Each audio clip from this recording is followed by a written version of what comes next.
Hi, my name's Allan, and this is my story. So I'm Canadian, but I was born in Africa because my parents were missionaries, have been missionaries and pastors for over 50 years. Grew up in a very loving home, lots of fun, lots of fighting, as any family does, but it was full immersion in Christianity. Sunday school, morning church, night church, Bible studies, prayer meetings, the whole 9 yards. Then when I was 13, I left home to go to boarding school, a Christian school.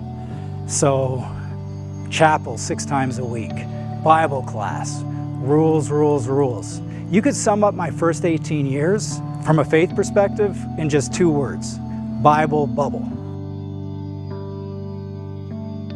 Then I came to Ontario to go to university and was confronted for the first time with secular thinking, atheism.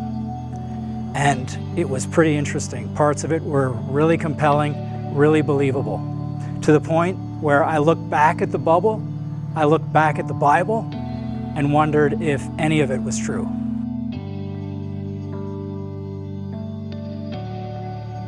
But there was Jesus. So he was a paradox, right?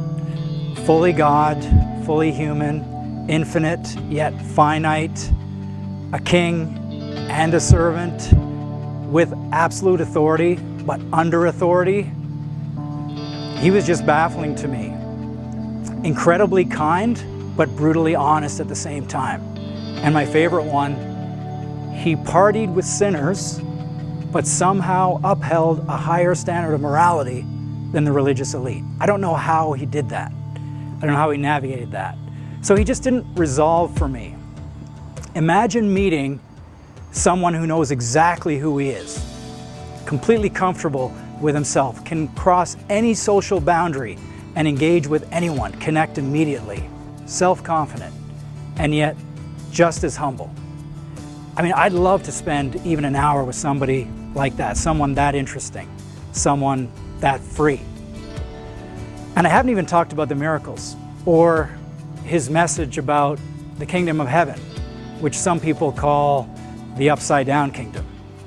Because, let me see if I get this straight, it's where the last end up being first, the rich are actually poor, and to gain the one good thing, you have to give up everything. His entire mission hinged on him living this life of complete obedience to his Father, not his own will. So one misstep, one deviation from that, and his death would have been in vain. There would have been no resurrection, no reconciliation between God and humanity. So it was thoughts like this that brought me back to Christianity, that keep bringing me back. He wasn't what anyone expected. He wasn't what anyone could have invented. So I started reading my Bible again at 22. Started engaging again, even with all my doubts. And I'm still there today. Sometimes I feel a connection, like he's there with me, looking at me, looking right through me, all the way down, seeing everything, exposing all my issues. And as hard as that is, somehow there's no shame. There's hope, love. And that's what makes it real. And that's why I'm a Christian. It's also why our family is a vital point, because we feel that there is a desire here to make Jesus the center. Whether it's the messages, the music, prayer times, the baptisms, there's a continual effort to put Jesus at the center, to make him the focus. And he gets the credit when people's lives are changed.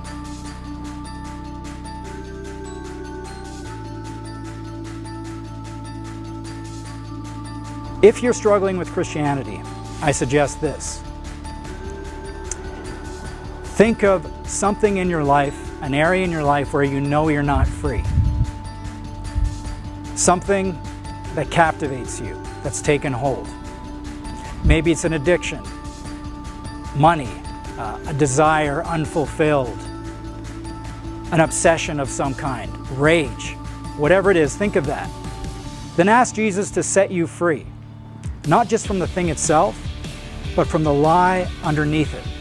The lie that says you need it to be happy, that says you're nothing without it.